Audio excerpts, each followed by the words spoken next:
Friability tester merupakan alat yang digunakan untuk menguji ketahanan tablet terhadap gesekan dan benturan. Untuk menjamin keakuratan hasil pengujian, diperlukan kalibrasi secara berkala. Di sini akan dijelaskan proses kalibrasi friability tester mulai dari dasar teori, pelaksanaan, hingga evaluasi hasil pengukuran. Tujuan kalibrasi friability tester adalah memastikan kecepatan putar drum sesuai standar yang ditetapkan, memastikan timer bekerja secara akurat, serta menjamin hasil pengujian tablet valid dan dapat dipercaya. Selanjutnya, apa sih kalibrasi itu? Kalibrasi merupakan proses membandingkan hasil pengukuran suatu alat dengan standar yang telah terverifikasi. Tujuannya memastikan alat menghasilkan pengukuran yang akurat. Kalibrasi berkala sangat penting untuk menjaga keakuratan alat pengujian. Tanpa kalibrasi, hasil pengujian dapat mengalami penyimpangan sehingga mempengaruhi mutu produk. Oleh karena itu, kalibrasi dilakukan secara rutin untuk menjamin hasil pengujian tetap valid, konsisten, dan sesuai dengan standar farmasi. Menurut USP dan Pharmacope, friability tester harus beroperasi pada kecepatan sekitar 25 ± 1 rpm dengan total 100 putaran dalam waktu sekitar 4 menit. Standar ini digunakan untuk menjamin hasil pengujian tablet yang konsisten dan dapat dipercaya.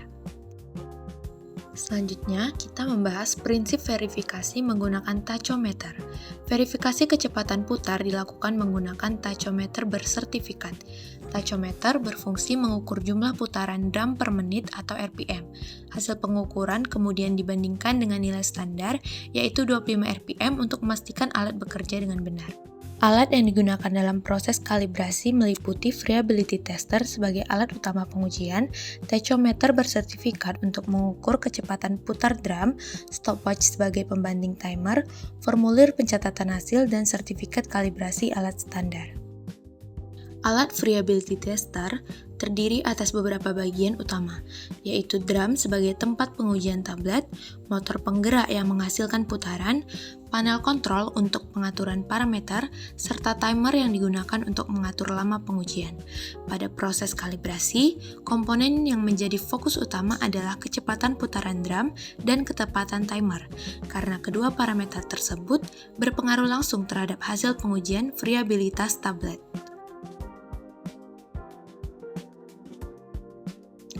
Sebelum proses kalibrasi dilakukan, kondisi alat harus diperiksa terlebih dahulu. Pemeriksaan meliputi kondisi drum, kabel dan konektor, display alat, serta kebersihan alat. Tahap ini bertujuan memastikan tidak terdapat kerusakan yang dapat mempengaruhi hasil kalibrasi. Selanjutnya, tachometer disiapkan dengan memastikan alat dalam kondisi aktif dan memiliki sertifikat kalibrasi yang masih berlaku.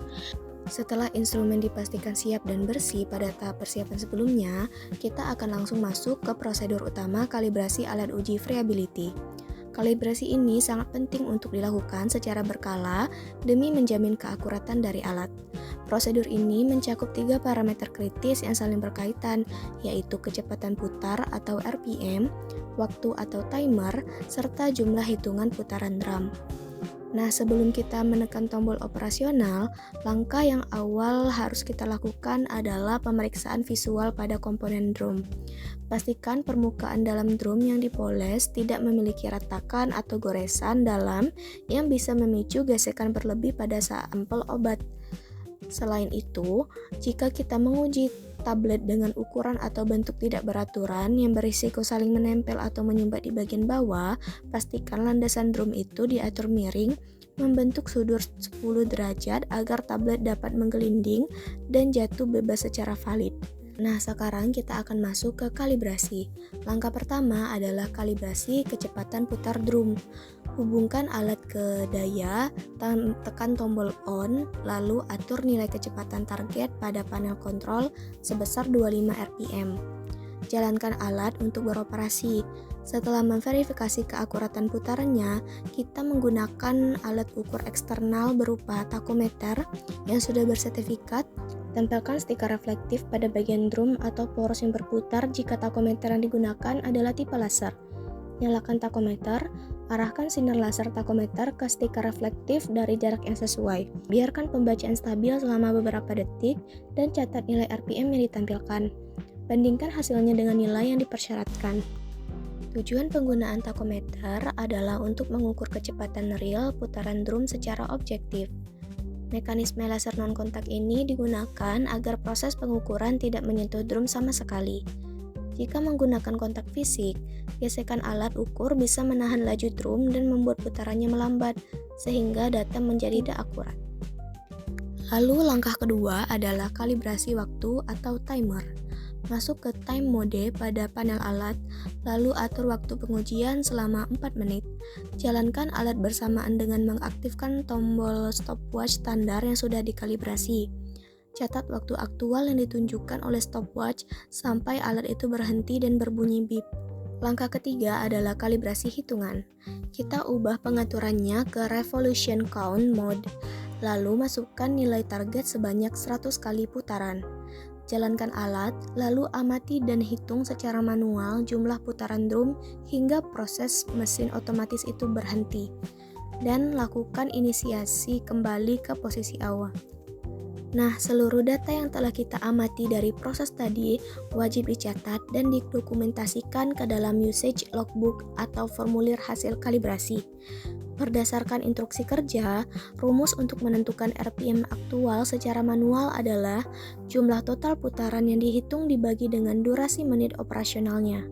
Sedangkan untuk mengecek tingkat penyimpangan atau persen error dari performa alat, kita menggunakan rumus nilai terukur dikurangi nilai target dibagi nilai target lalu dikalikan dengan 100%. Jika penurunan berat tablet kurang dari sama dengan 1,0%, tablet dinyatakan lulus uji friabilitas. Namun jika terdapat retakan, serpihan, atau pecahan yang terlihat, tablet tetap dinyatakan gagal meskipun nilai friabilitasnya memenuhi syarat. Saat mencatat di formulir kalibrasi, pastikan kita tidak hanya menulis angka hasil uji, melainkan kita juga menulis identitas alat yang mencakup nama alat, friability tester, merek, tipe, hingga nomor seri spesifiknya. Selanjutnya juga kita mencatat kondisi lingkungan saat pengujian seperti suhu ruangan dalam derajat Celcius dan kelembapan udara atau relative humidity, karena faktor ini dapat mempengaruhi kinerja stopwatch maupun takometer standar. Lalu bagaimana kita menetapkan bahwa alat uji ini lulus kalibrasi? Nah, berdasarkan regulasi resmi USP bab 1216, kriteria kelulusan mutlak untuk parameter kecepatan putaran adalah 25 rpm plus minus 1 atau berada di rentang aman 24 hingga 26 rpm. Selain itu, secara mekanis, desain curve projection atau penyekat melengkung di dalam drum harus memastikan tablet jatuh dari ketinggian 156 plus minus 2 mm demi mensimulasikan guncangan fisik yang valid. Jika semua parameter pemeriksaan tadi masuk dalam rentang batasan toleransi, maka alat dinyatakan pas atau memenuhi syarat, dan kita wajib menempelkan label kalibrasi resmi pada alat. Sebaliknya, jika hasil pengukuran berada di luar batas toleransi alat, maka dia dinyatakan fail atau tidak memenuhi syarat. Tindakan korektif harus segera diambil, seperti alat diberi label out of service, dihentikan operasionalnya, dan diajukan servis perbaikan oleh teknisi ahli. Perlu diingat, frekuensi kalibrasi alat ini dilakukan secara berkala setiap bulan atau pasca pemeliharaan besar. Nah, sebagai kesimpulan, proses kalibrasi berkala pada instrumen friability tester bukan sekedar prosedur formalitas di laboratorium. Pengendalian pada parameter kecepatan, waktu, dan hitungan putaran adalah jaminan mutlak bahwa data kerapuhan tablet yang dihasilkan bersifat valid, presisi, dan diakui secara regulasi industri farmasi. Berikut adalah daftar pustaka yang kami gunakan. Sekian presentasi dari kelompok kami mengenai kalibrasi alat friability tester. Terima kasih atas perhatiannya dan sampai jumpa.